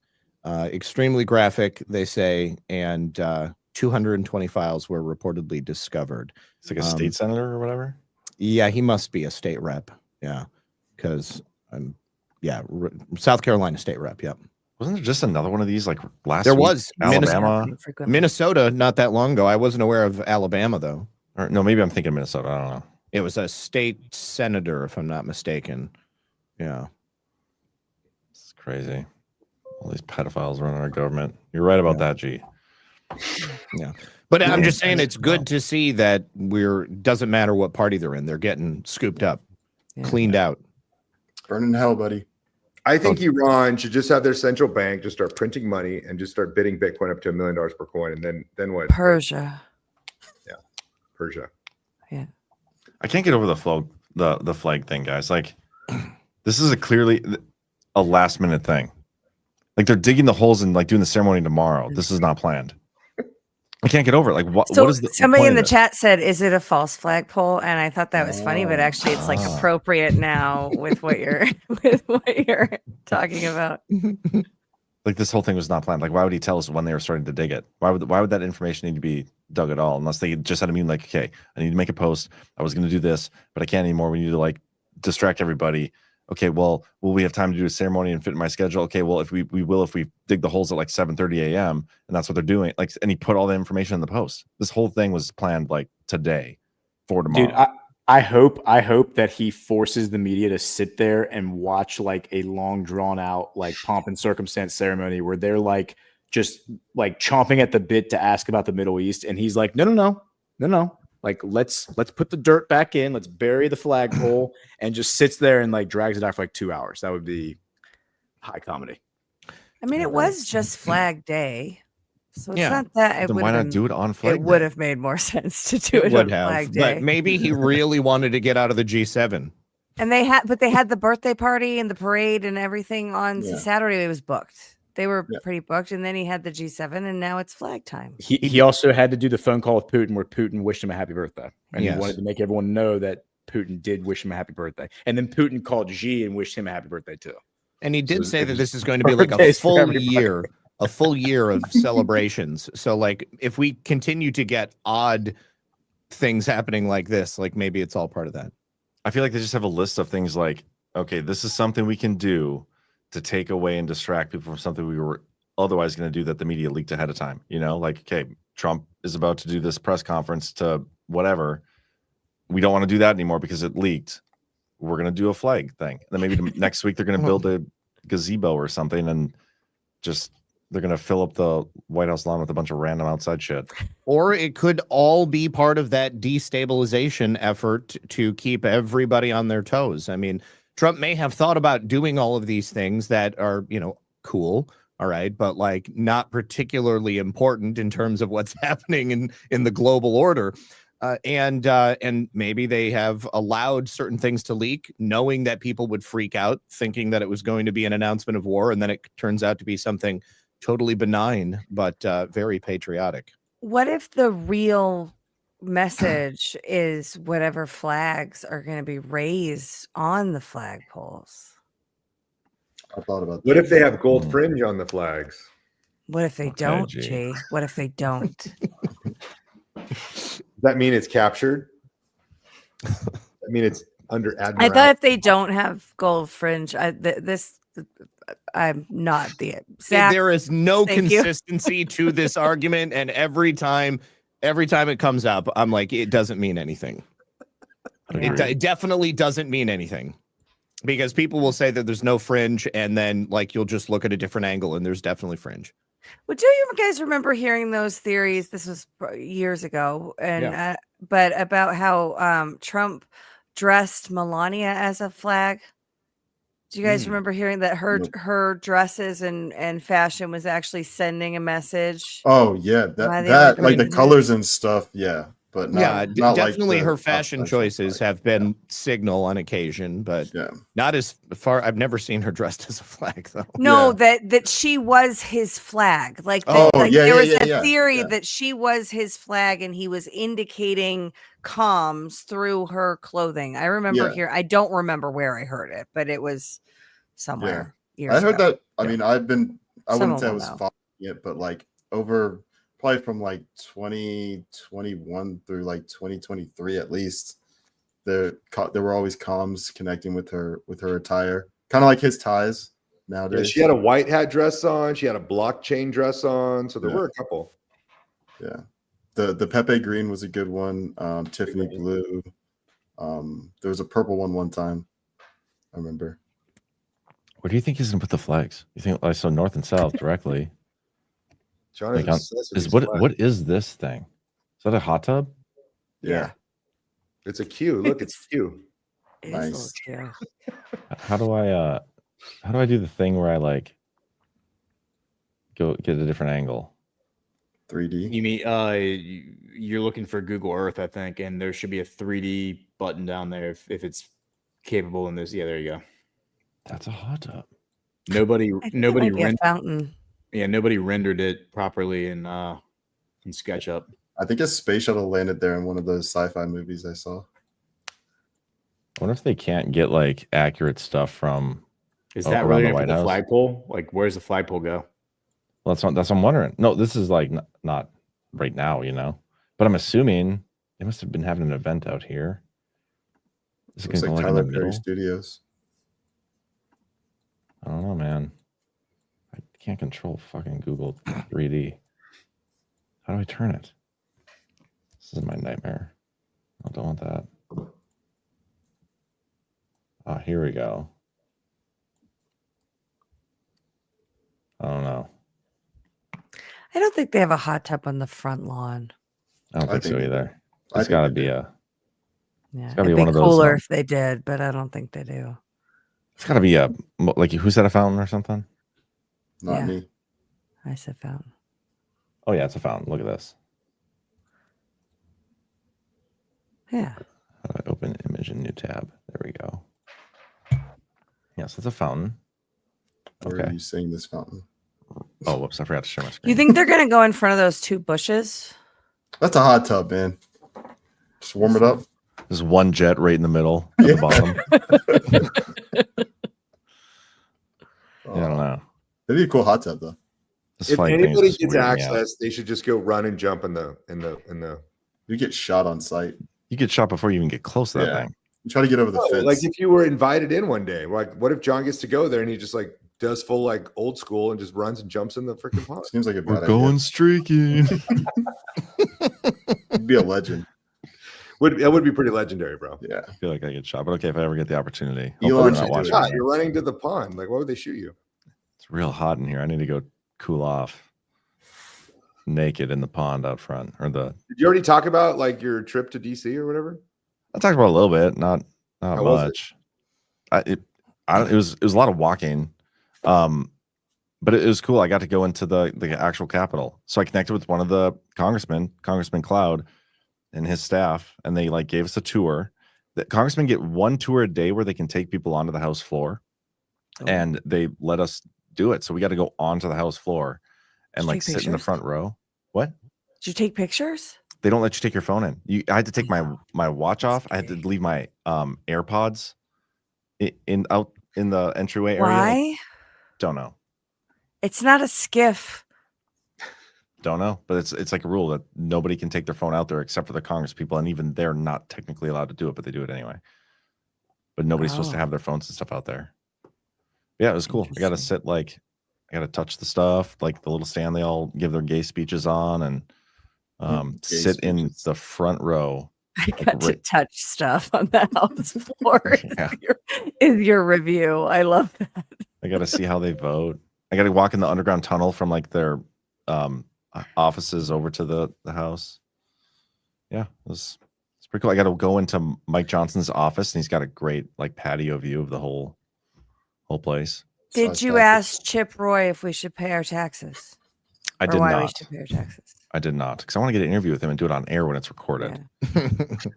I think that from now on, you should play that video of Ted Cruz for them and then ask them why we should be paying our taxes.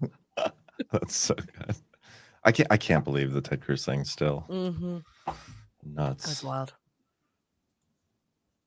But yeah, I really have nothing else. There's a lot of walking. We were going to take an Uber we wanted to Uber down to the Lincoln Memorial and walk back. And so stupid. It took like an hour and a half because of the parade stuff being all set up and blocked off. It was the stupidest thing I could have done. But I was in Virginia for like half an hour, Ghost. Were you? But you were probably in the occupied part of Virginia, Northern Virginia. Yeah, just over the border to like come back into DC. Yeah, I mean it's pretty much like Baluchistan up there, right? Yeah. That's the southeastern part of Iran. So. It was kind of a ghost town though, like in the buildings and stuff, like the actual government buildings.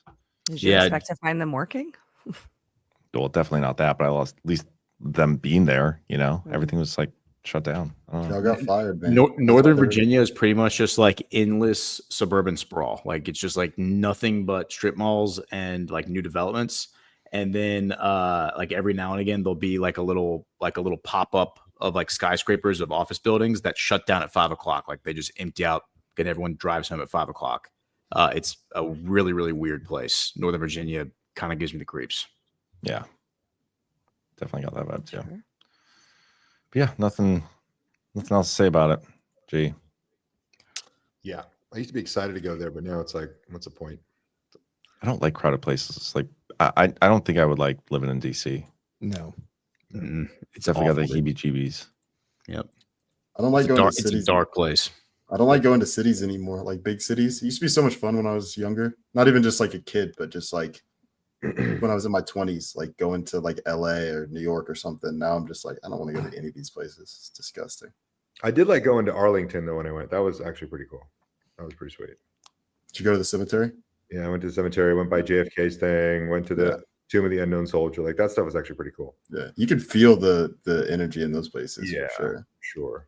But like walking around like those big buildings and stuff, it felt like just everything was like, I don't know, just very secretive. It felt like these big, strong buildings were meant to like not be transparent at all. Like they were meant to be just secret meetings and business deals and bullshit. So yeah. Brutalism. It's terrible architecture. You know what we haven't talked about yet? Like probably what I think is the biggest story going on right now. Yes, even bigger than the Israel-Iran shit is this one. But not the flagpoles. Nothing's not the flagpoles. That's nothing's bigger. It's like third or fourth on my list. Yeah. This is a different kind of magnificent story. Mm-hmm. Do you guys see this? Oh, yes. Haven't seen the clip. Definitely know the story. Yeah. Okay, check this out. I think this is a moment where we might get a little bit of accountability. I don't think there's going to be nearly as much because the deep state's good at protecting itself, but there are going to be some arrests down the road. I think in the COVID cover-up particularly, we're going to see some people who are arrested in the COVID cover-up in the next few months. I think it's possible. The first thing is to find out, did China actually influence the election? That would be an act of war. It would be an act of intrusion on the American people. Yeah. Getting that answer now, it's not too late. Signal intelligence can be reviewed. NSA intercepts can be reviewed. The licenses that CPB got, fingerprints, and see who actually may have used them. It's why we need in-person voting. Yeah. With real IDs, backgrounds checks. Well, listen, this is the most scary thing. If you're a Republican, Democrat, Secretary of State, Election Commissioner, what, Ash? This is not new information for the government or the intelligence community. This is super frustrating. We should do an investigation. D&I Radcliffe did one and published a report on it in January of 2021. Action the fucking information. Mm-hmm. Yeah. Well, you guys, he gets in the good stuff here. What? The White House just turned all their lights off. Oh my God. It's bedtime. Flagpole day, man. Yeah, but they normally keep some lights on, but they've gone totally dark. They call the lid. They call the lid, bro. Oh, I wonder if they had to shut the breaker, shut the power off so they could put in the new wiring for the new flag. Oh, You know they're going to be lit. Yeah. You got to call.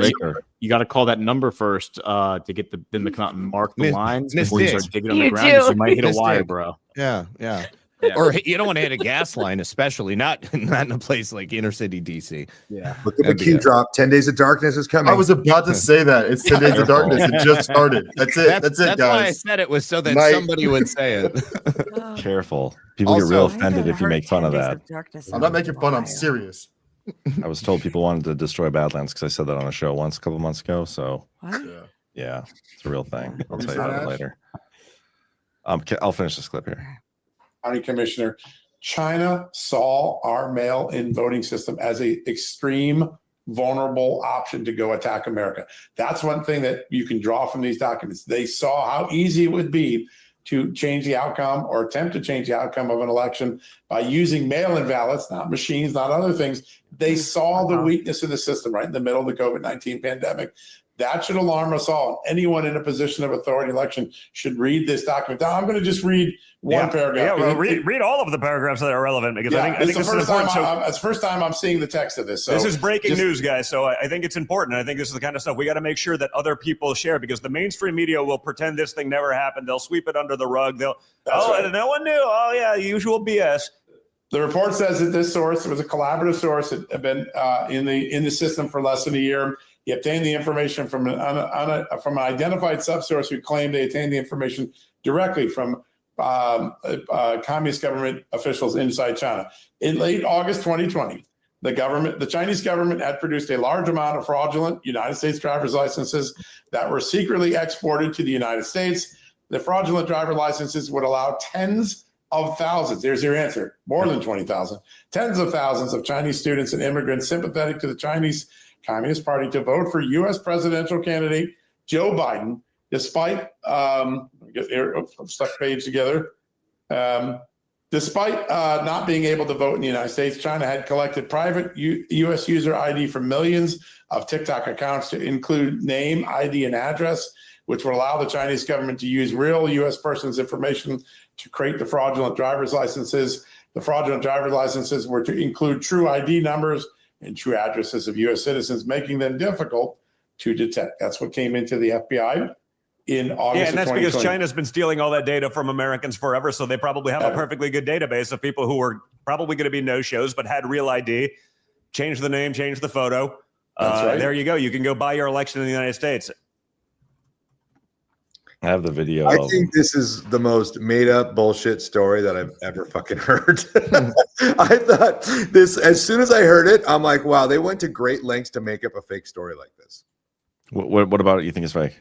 I mean, I just think that right. Like they use tens of thousands of Chinese students to get fake IDs to go vote. Like when they can just fucking print the ballots. Like why would you go to all that trouble? They did that too. Yeah. Yeah. Well, why would you go to all that trouble to and get caught with fake IDs when you can just literally print the ballots and stuff them? Like you don't even need to go to that length. So I think this story is completely bullshit. Well, they had multiple avenues for fraud. It's like death by 1,000 cuts. So they have all of these Chinese students living here. They print them IDs using the real names and personal identifying information of actual U.S. citizens. Those Chinese students take those driver's licenses, and even if they wanted to register to vote using UOCAVA, they wouldn't have had to show any sort of proof of who they were. They would be able to register for a mail-in ballot. So tens of thousands of ballots in swing states. Then they've got the ballots that they printed. Then they've got the bloated voter rolls with names that they can activate anytime that they want. Then you've got illegals. I mean, there are just so many of them that altogether it adds up to millions, and it allows for it to happen. As soon as I heard it, though, I just thought it was fake and funny. Actually, and maybe it is, but I don't care because it's foreign interference, act of war, maybe. Yeah, no, it's a good narrative. It's a good story to keep in the news, but I think it's bullshit. Hang on a second. So the more recent headline on this story, the story from today is that the FBI told the other intelligence agencies to destroy the intelligence on this because they were retracting the story to go back and interview another source, re-interview the source. And as part of that request, they told them to destroy what they had. That's apparently not a common thing to do. And this happened in August of 2020. Yeah. August of 2020, before the election, they were actively suppressing this intelligence. In January 7th, 2021, acting ODNI Ratcliffe wrote that report, that letter of saying that the intelligence community is suppressing information on China to help Joe Biden in the election. I'm paraphrasing, but that's essentially what it said. Yeah. And now this information is coming out. Why it's coming out now is, a interesting question from a KFOB standpoint, but why it ties back, the story itself ties back to the same time period of what was alleged back then. And I also think it's a pretty big Devo proof because supposedly the intelligence community told them to bury the report, and Christopher Wray testified there was no evidence of any shenanigans going on. Yet somehow the IDs that they pulled, they used information that they gathered from TikTok. This was real information gathered on Americans. And yet the same month, August, Trump put out that executive order on the threats of TikTok. So I think Trump knew and got that information from a different source, a different intelligence source other than the intelligence community. Because why else would he do that at the same time period? It's just a little too coincidental. Yeah. And we are not allowed to believe in coincidences. Sounds like a good rug. Sounds like a good rug to me. Oh, love good rugs, man. Shag rugs. The best rugs. Anyway, how about we get to the rants? Yes. Real quick though, John, a question of my honor has been challenged in the chat about this HR 4126. If you will share my screen real quick, this is going to be a good lesson for everyone. Like, let's take a look at this. Oh shit. So here's HR 2146. It's called Defending Public Safety Employees Retirement Act. The last committee meeting was June 17th, 2015, exactly 10 years ago. Okay. And they did the vote on June 18th, which is tomorrow, 2015. The original bill says this bill amends the Internal Revenue Code with respect to the exemption from the 10% penalty tax on early distributions for a government retirement plan, yada, yada, yada, law enforcement officers, customs and border protection officers, federal firefighters, air traffic controllers, etc. Okay. But you then scroll down here, Title I, Trade Promotion Authority. Oh, what is all this? Oh my gosh. It says declares the principal trade negotiating objectives of the United States with respect to yada, yada, yada, yada, yada, the World Trade Organization, commercial partnerships, especially with Israel. What does that mean? And then you keep going down here and it says the Trans-Pacific Partnership right here prescribes requirements for the treatment of trade agreements entered into under the auspices of the WTO or with the Trans-Pacific Partnership countries or the European Union, which result from negotiations commenced before enactment of this act. And when you go over to the amendments, you see that all of the amendments, almost all of them, were made by Mitch McConnell and John McCain and Elizabeth Warren. And then you can pull up, you can go to TLDR. This fun little He roll started call by right saying here. real quick. Yeah. Right. Well, no. He's just speaking fast. I need to prove my point. Here's the roll call. There's DeSantis, and he voted yes. Suck it, G. Oh, He voted yes. Yes. Oh no. Why did you vote it for was yes G for that challenged Your Honor. No. It was people in the chat. They said that people in the chat were saying I made the whole thing up. And look, it says right here, we're voting on an amendment to the Internal Revenue Code of 1986 to fix the pensions of officers, firefighters, and air traffic controllers. But really, as I just showed you, this is all about international trade barriers and lowering the trade barriers so that didn't read the whole bill. Foreign investors can come in and buy your property, steal your farmland, and do all that bullshit. DeSantis voted yes for it. Mitch McConnell and John McCain did all the amendments. This is why the Republican Party has to be destroyed. Did Rand Paul vote for? He's a senator. Go Click on the votes by party. Click on where it says votes by party. Let's see what other douchebags voted for it. All right, I'll send you. Vote for it? I'm putting the link in the chat. Right, so in the private chat. Did Ron Paul vote for it? I bet you he did. What does that have to do with anything, though? Nothing. Well, bragging rights. It just means you're a traitor. You're a traitor. It's like it's okay. It's okay if Ron voted for it. If the other Ron voted for it. Neither Paul was in Congress, it appears, or at least or this is the House. This isn't the Senate. That's but I think Rand was there, but Ron was long gone at this point. Yeah, I mean, I'm sure Rand Paul voted for it, though. I'm sure. There's no like good congressman anyway, so I don't even know what I'm going to see here. That's going to be like, oh yeah. What's funny that the Democrats voted no, and the Republicans all voted yes. So maybe it was just a party line vote. Yeah, it could Everything is. Crenshaw voted yes. Of course he did. No surprise there. Basically, this is such bullshit, though. Like the fact that this didn't become a national scandal. This was a pension bill to fix a pension flaw in like the Internal Revenue Code for federal workers, and they slipped in like lowering trade barriers for foreign investors to come in and buy property. It is interesting that you think that the actual goal was the former and not that the former was the cover story for the actual goal that was the latter. No, I totally understand that. I just think this is like demonstrative proof that the Republican Party can never again be trusted and therefore has to be abolished. Yeah, I was there in 2011. Nunez, Pompeo, Ratcliffe. Oh, they're all voting yes on this. This is not looking good, guys. Okay, now I need to understand because I wasn't paying attention when you were talking about this earlier. Scalise. I need to understand what the Sessions, Stefanik. Man, what a bunch of fags. I think the question you have to ask yourself, Ghost, is how many of these people actually understand trans-Pacific trade? I feel like they know a lot about trans. I mean, how many of them actually understood they were voting for? But I don't think that's a legitimate excuse. Like, did they think they were actually voting on a pension, like to fix the pensions of federal first responders? I mean, probably, but that is a good reason. Yeah, a good reason to kick him out of office. 100%. How do we do that? I gotta read this now. I'll read it later. I don't have to read it now. Yeah, read it later. It's a good read. They all are. Okay, real quick, we got a Rumble Studio ad I want to get to, and then we'll go through the rants. We got some 1775 coffee. If you still haven't tried 1775 coffee, now is your time to do it. The starter kit is still available.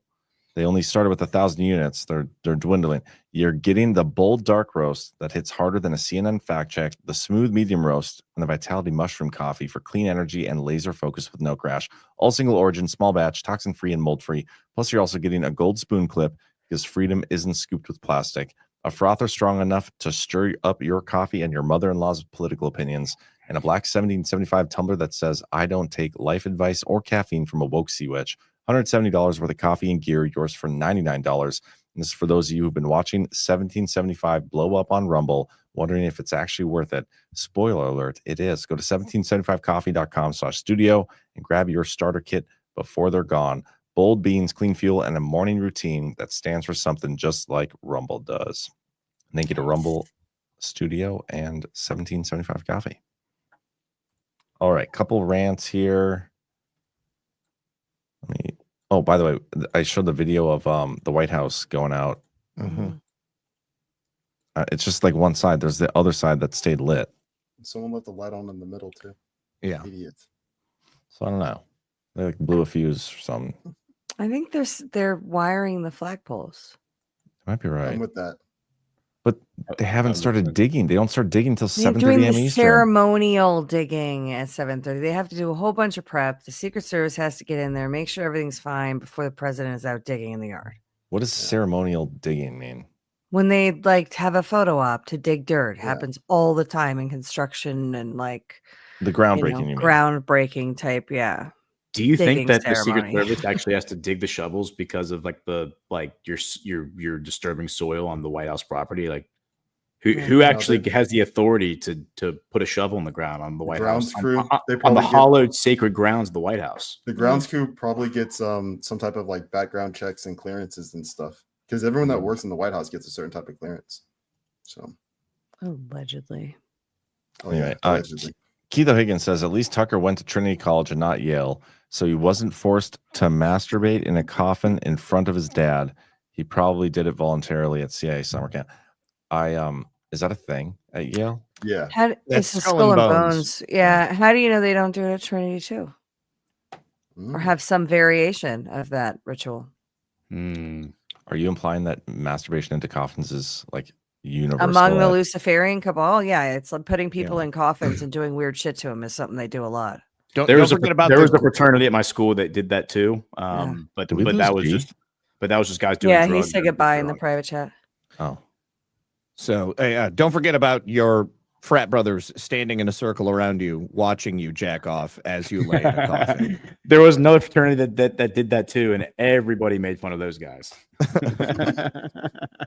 Gee, you're the only one in Badlands, I believe, who was in a frat, right? No, that's not true. Chris was, G Money was, yeah. Oh man, I definitely wasn't. Nope. Are you sure Chris was? Yeah, Chris was. I've talked about it. Huh. We weren't allowed to be. Were you Ghost? Yeah. Although, like, fraternities at my school were not what y'all probably think of they were. There was like, it was basically just Well, like right now I'm thinking they were masturbating in coffins. So yeah. Well, there was like, there were like some weird ones, but those are the kids that get made fun of. Like, those are the ones that you put golf balls on the ground and hit golf balls at their house. Yeah. Well, and then they go on to run the world. So joke's on you. Yeah. Yeah. That's probably true too. That's probably true too. Yeah. Keith Higgins, what if the flagpole digging hits a secret Jewish tunnel? That'd be funny. Occupational hazard. That's why they have to call that number first. Yeah. We marked the Jewish tunnels in bright green. Before you dig. Roll Leary 910. Trump truthed about the 2 new flagpoles well over a month ago. Oh. Did he? No. I told you I've been this was my voting issue. I only voted for him because of these flagpoles, man. Well, one issue voter and flagpoles are very, very important to me. Yeah, Kamala was being so stupid. She had word salad all about it. She was like, the flagpole's over here. And I was like, yeah, forget that. I don't think that's true. Yeah, it's not true. I'm looking at the Twitter archive. You're right. She never talked about the flagpoles at all, John. Nope. She didn't. Stripper poles, probably. Yeah. I don't see anything on the Trump Twitter archive about flagpoles. All right. You've been challenged. So somebody send me that link. Row Leary 910. You got to cite your source, man. You better pull Gordon real fast. Mm-hmm.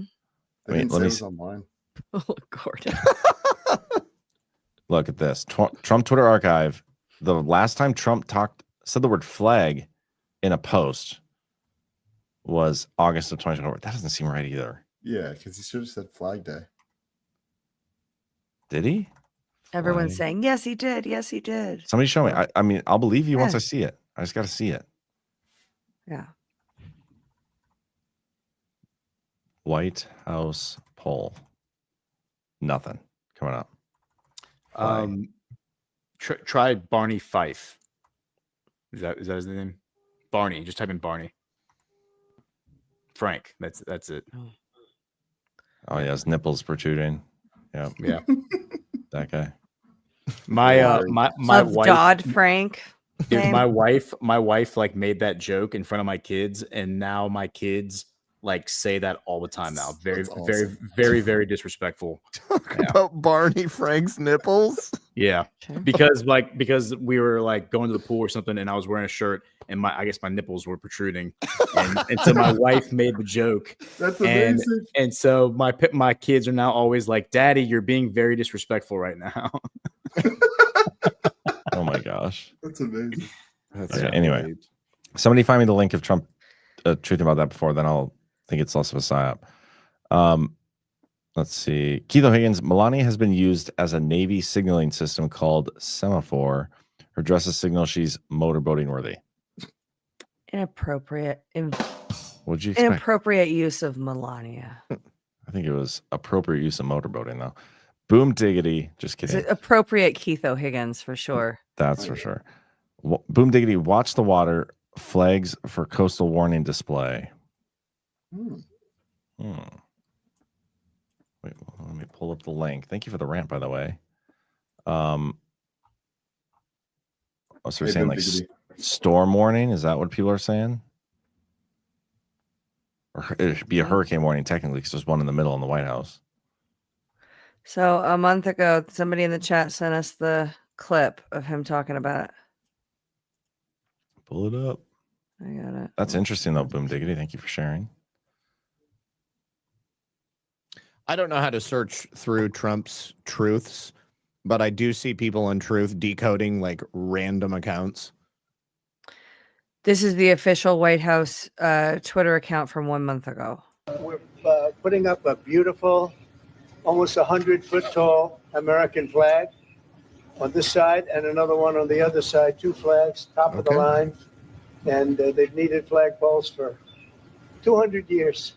It was something I've often said, they don't have a flagpole per se. So we're putting one right where you saw us, and we're putting another one on the other side on top of the mounds. It's going to be 2 beautiful poles. President Trump on China. All right, I can't listen to them. Fascinating. So LM Turner 1 gave us that clip. Thank you so much. thank you for sharing. That is, now it's less interesting. Yeah. Made it less interesting for me. Not to me, man. My ancestors were fighting for that. You've been waiting your whole life for this. Yeah, man. They said 200 years. We weren't fighting to end slavery. We were fighting for flagpoles, man. Yeah, what's interesting is there's like a building ordinance in DC where you're not allowed to build taller than, I think it's 130 feet. Because of like they don't want to screw up the skyline of the monuments.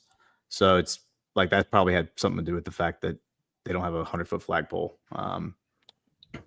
Commies. Yeah, definitely. Yeah, less interesting. But again, it's on the list. He was just waiting to do it until he needed a distraction or something. That's like PR 101, though.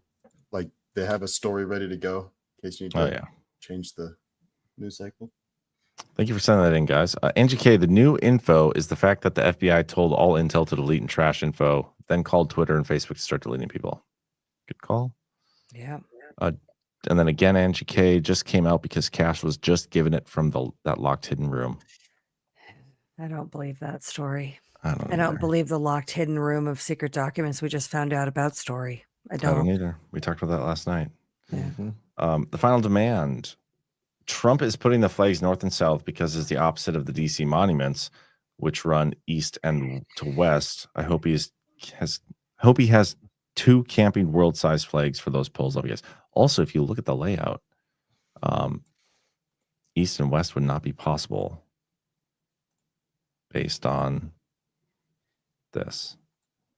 Oh, wait, which monuments are you talking about? Talking about those ones going east-west? Yeah, I gotcha. But yeah, good point. Thank you. Roll Leary 910. He definitely did because he bragged about paying for them. You were correct. You were correct. Yeah. Thank you for your persistence, Ro Leary. That's 2 rants on this issue. Well, technically, he said he posted about it. He truthed about it. Actually, so you're wrong, Ro Leary. Well, actually, telling the truth is truthing, right? Just telling the truth. It's true. But he capitalized it, which is Truth Social. Well, Truth Social's all caps, though. So all of us were right, and all of us were wrong on this. It was a typical Trump boondoggle. Yeah. And we're all losers at the end of the day. Patrick GBB P417. The election fraud exposure will drive demand for an EO for the federal election reform. Paper ballots, 1 day only, ID required, hand count at the precinct, demand an EO, y'all. Doesn't matter. State's got to do it. Got to expose it. Oh, I voted today. I totally forgot. But what did you vote for? We had a primary for, what is it? Public Service Commissioner or something like that. Yeah. But yeah. Do you feel good about your choice? Yeah. It was an incumbent Republican who was like all like Green New Deal stuff and like some other stuff, and then a person that seeed not as bad. So yeah. And then the second person was literally running by themselves. So like the lesser of 2 evils, that was the option. Well, I say lesser of 2 evils is. only because I don't know much about the Lee guy, but like the fact that there's not much on him and he's just like a regular dude, and then all of a sudden he decided to run within the last probably 4 or 5 years, he probably started doing stuff. So it's like, all right, you get a shot, Instantly more trustworthy than pretty much everyone in Congress. Yeah. Oh, and the other guy that's in there, he got appointed by Kemp. He didn't even get voted in. So in like 2019. Yeah. But was that before or after Kim's daughter's boyfriend was killed by like thermite? 2019, I think, was right before. Rest in peace to Harrison Beale. Yeah. Yes. Yeah. Poor Harrison. Dude, when that happened, man, like the first thing I thought was they killed this dude so that he wouldn't say anything. And then Kelly Loeffler, the same thing. I was like, oh man, we're fooked. We're fooked in Georgia. We had 2 more rants come in and we'll wrap it up here. Julie Jan says he talked about the flag at his rallies. He wanted it taller than he was allowed. And then Roleary again says, I'm not wrong. I read it on his truth page. I never miss the truth. I'm just going to keep calling you wrong because you keep sending me dollar bills. So, right? I still think you're wrong. You were right-ish. Tell us again, how right were you? I think you were wrong. Dude, the flagpole just got 10 feet taller, guys. Oh, so funny. All right. One more came in. One more. Is it Roleary again? Nope. No. TMPB70. Remember when Obama and Trump were talking at a recent funeral? They were kind of cozy. Crazy idea. Do you think they have had a kayfabe relationship for years? No, I do not. No. Obama's body language was nothing like Trump's. Trump, that was an example of power projection. I mean, he was 100%. I'm in control of the situation.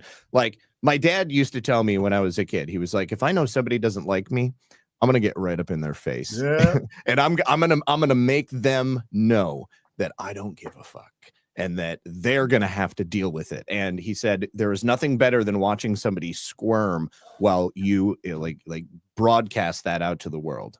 Yeah, and his fake ass had to smile through it, so it's like the ultimate fakeness by Obama right there. He was shaking his boots, man.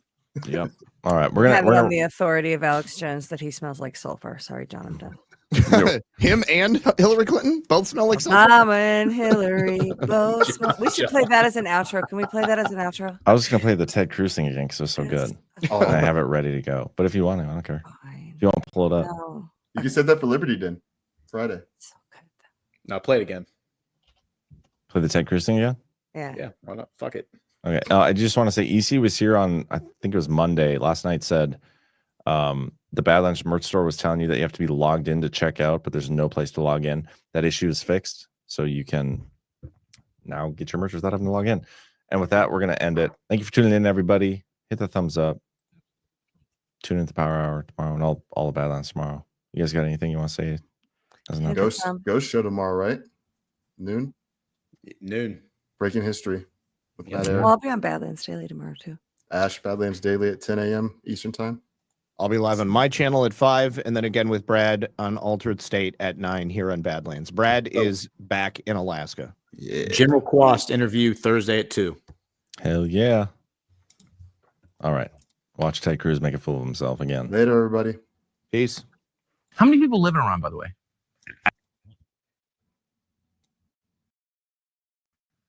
You don't know the population of the country you seek. How many people live in Iran, by the way?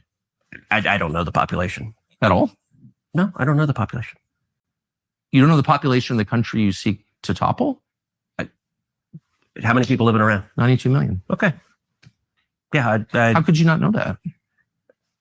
I don't sit around memorizing population tables. Well, it's kind of relevant because you're calling for the overthrow of the government. Why is it relevant whether it's, because it's 90 million or 80 million or 100 million? Why is that relevant? Because if you don't know anything about the country... I didn't say I don't know anything about what's the ethnic mix of Iran?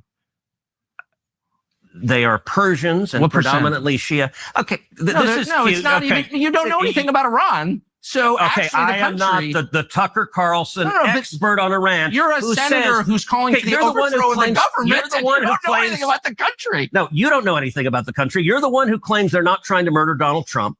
You're the one who can't figure out if it was a good idea to kill General Soleimani, and you said it was bad. They're trying to murder Trump. Yes, I do. Because you're not calling for military strikes against them in retaliation. And if you really believe that, we're carrying out military strikes today. You said Israel was right with our help. I said we. Israel is leading them, but we're supporting them. Well, you're breaking news here because the U.S. government last night denied, the National Security Council spokesman Alex Pfeiffer denied on behalf of Trump that we were acting on Israel's behalf in any offensive capacity. No, we're not bombing them. Israel's bombing them. You just said we were.